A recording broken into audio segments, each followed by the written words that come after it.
Welcome everyone. Today we're diving into a genuinely fascinating explainer on a framework that, honestly, couldn't be more relevant right now. It's titled The Mirror, Not the Camera, on fame, identity, and the quiet life. We live in this wild era where absolutely everyone seems to be broadcasting their existence. Every thought, every meal, every minor milestone gets blasted out to the world. But the source material we're looking at today asks us to pause and consider a really powerful core metaphor. The camera looks outward, right? It's always searching for an audience, always framing reality for someone else's consumption. The mirror, on the other hand, looks inward. It demands absolute sincerity. It forces you to look at yourself when no one else is around. So today we're going to unpack what it actually means to live a rich, meaningful life when the cameras are off and nobody's watching. I want you to just sit with a pretty heavy thought experiment for a second. Let's say you're a medical student. Would you still choose to become a doctor? Put in all those grueling years of study, if absolutely no one would ever know you were one? Imagine you wake up every single day, you dress up, and you leave the house. Everyone, your parents, your in-laws, your neighbors, your friends, they all just assume you're heading to some mundane everyday office job. You don't get to wear the prestigious white coat in public. You don't get the title of doctor before your name. You don't get that automatic respect and admiration that society attaches to the profession. You just quietly go to the hospital, you actually save human lives, and then you come back home. No one praises you, no one even knows. Now, the painful reality is that for a lot of people, if they're being brutally honest, the passion isn't actually for the healing itself. It's for being seen as someone important. The prestige matters a whole lot more than the purpose. And this exposes a really uncomfortable truth. So much of what we confidently call purpose or making an impact today is actually just masked insecurity and performance. Okay, let's dive into this. Here's our roadmap for today's breakdown. First, we'll look at the obsession with fame. Then we'll redefine true impact. After that, we'll uncover what's called the micro-celebrity syndrome, explore the big profile trap, lay out 8 distinct priorities for a genuinely rich life, and finally, look at having ambition without the applause. Part 1. The obsession with fame. We are quite literally living through what feels like a modern pandemic right now. And it's this innate, burning need to be known. Think about this number for a second. 42. People nowadays demand an audience, even if that audience is just the 42 people viewing their WhatsApp status. We see friends posting screenshots of every single nice message their best friend sends them. We see couples announcing every microscopic, everyday gesture of love to their followers. Many people literally can no longer experience a single private moment of joy without immediately reporting it to someone else. They feel compelled to share their goals, their daily hustle, their private prayers, their every waking moment. But living like this, it comes at a massive, massive cost.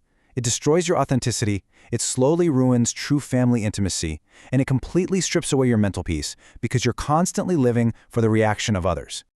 Let me share a highly relatable anecdote straight from the source material. A young woman once confidently stated that she wanted to become a public speaker and an influencer. When she was asked what exactly that meant, she said she wanted to have an impact and influence Muslim girls. But then came the critical, obvious question: influence them with what? And there was just complete silence. She had absolutely nothing in particular she was burning to teach. There was no deep, profound message she had to share with the world. She just craved the stage. She desired to be seen, to have her name recognized, to be known as an influencer. Now, the desire to make an impact is a noble thing, right? But the order of operations here has become dangerously flawed in our modern world. Influence should be a necessity that emerges naturally because you have built something so valuable it's worth sharing. It shouldn't be an identity you crave just to feel validated. Part 2. Redefining true Islamic impact. And this brilliantly illustrates a major shift we need to make. We constantly hear motivational speakers asking, "What do you want people to remember you for? What's your legacy?" But why should we actually care if people remember us?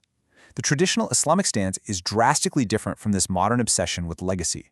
The Prophet warned, and I quote, "Two hungry wolves let loose among sheep are not more destructive to them than a person's craving for wealth and fame is to his religion." Think about that imagery. The early scholars were actually terrified of fame.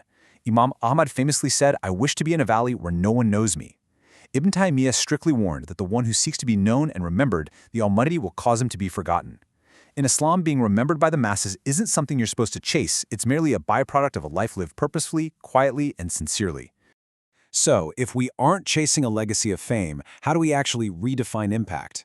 Well, we look at the core concept of amana. Amana translates to the trust and responsibility placed upon a believer. You see, true impact in Islam is not some quantifiable metric. It's not about hitting 100,000 followers or getting 1 million views. It is simply about fulfilling your amana. Impact is a natural byproduct of your competence and your deep sense of responsibility. It's not an identity you run after. You build yourself up, you quietly purify your intentions, and then, when you see a problem in the world that you are equipped to solve, you step up. And you do it not to be known, but out of sheer gratitude for the gifts and skills you've been given. Let me give you a perfect, real-world example of what this actually looks like in practice. The text shares the incredible story of a mentor. This guy is a top professional in a major oil company. He's a man who takes gentle evening walks, genuinely enjoys his complex work, spends deeply focused, uninterrupted time with his family, frequents the mosque, and quietly seeks knowledge. For years and years, he used absolutely no social media besides standard messaging apps. His impact had 0 numbers attached to it. No metrics, no analytics, no spotlight. But for the 20 or so young men he personally mentored in his community, he was profoundly present. He remembered the exact, intricate details of their lives.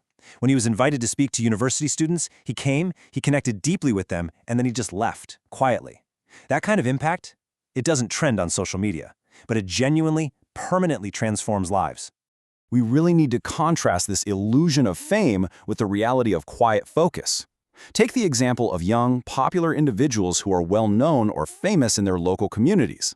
Because of their status, they get endless marriage proposals and constant attention. People look at them and envy them. But what's the reality behind closed doors?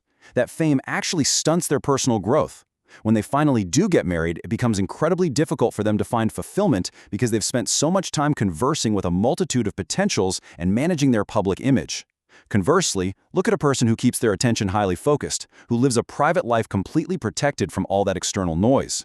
They experience a much smoother, far more peaceful journey.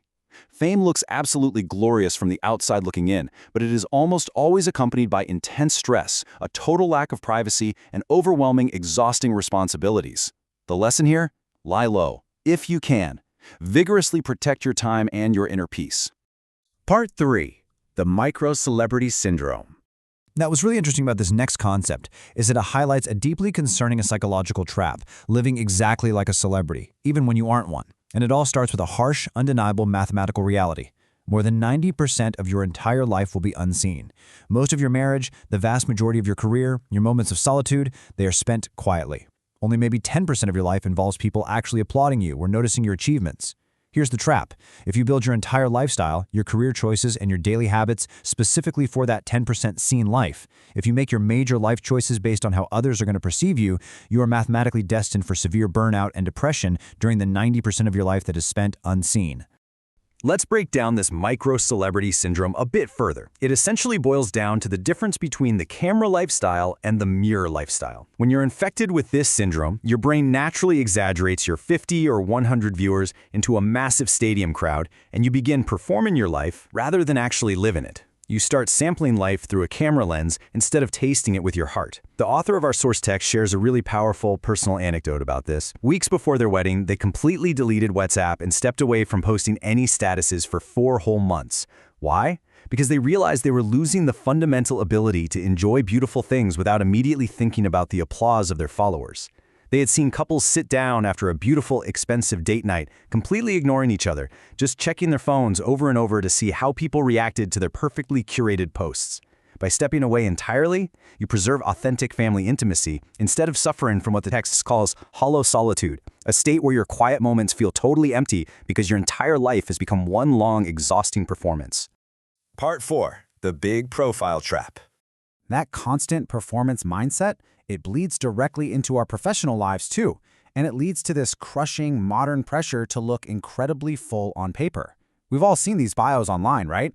Lawyer, founder, TEDx speaker, lead designer, public speaker, mentor, volunteer. It goes on and on. Young people look at these glamorous profiles of high achievers who spent decades, literal decades building those roles, and they try to compress all of that into their 20s. But think about it. If your core goal is to be a highly successful medical doctor, why spread yourself across 5 different, totally unrelated side hustles just to look fuller on a profile? When you do that, you do many things, but you excel at absolutely none of them. You end up spending all your precious time showing people what you do and very little time actually doing the deep work required to be great. So the absolutely crucial point to take away here is this. True value is not in being everywhere. It is in being excellent somewhere. The text grounds this whole concept with a heartbreaking but incredibly common story of a brilliant medical student. This sister had memorized the entire Quran. She had mastered complex Islamic sciences. She spoke Arabic fluently, and on top of all that, she was absolutely crushing it in medical school. Yet, she messaged her teacher one day saying she felt entirely empty. Why? Because she looked at her profile and it lacked flashy, modern titles like founder or TEDx speaker. She genuinely felt her immense, quiet achievements weren't enough because they weren't publicly validated. We have to constantly remind ourselves that Islam deeply dignifies unseen excellence. Nurturing a peaceful home, raising righteous children, quietly mastering a complex craft, these things don't come with flashy LinkedIn titles, but their value is profound and, more importantly, their value is eternal. Part 5. 8 Priorities for Richness. So, naturally, the question is, if we aren't chasing fame and we aren't chasing a bloated, flashy profile, what exactly should we be doing with our time? The source text provides a phenomenal framework of 8 quiet priorities. First, prepare for your hereafter. This instantly grounds your perspective and shrinks worldly anxieties. Second, actively explore and cultivate a deep, private relationship with your Creator. Third, invest heavily in the full-time purpose of family. This is where real legacy is built. Fourth, serve the people closest to you. Your local community needs you far more than the internet does. Fifth, master your craft. Become so undeniably excellent at what you do that you can't be ignored, but do it for the love of the work itself, not for the fame. Sixth, seek knowledge continuously. Seventh, build daily routines that actually nourish your soul, like reading deeply or just finding moments of stillness without a screen. And finally, eighth, solve real problems when you are able to.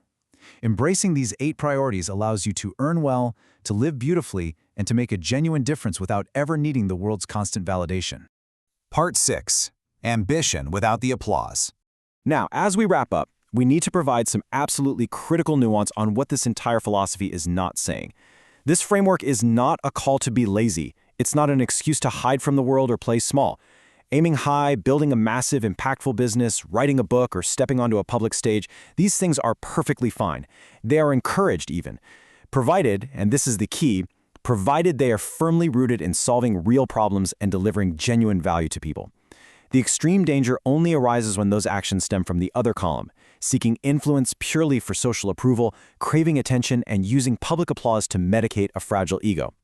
You don't have to be totally unknown forever. Go ahead and grow your platform if it genuinely addresses a real problem in the world. Just ensure that your ambition is always driven by the work itself and never by the applause it generates. Ultimately, it all comes down to whose gaze you are building your life for. The camera demands that the world sees you. It demands constant performance. The mirror asks if you are true to yourself and true to your Creator. The text leaves us with this incredibly profound, lingering thought.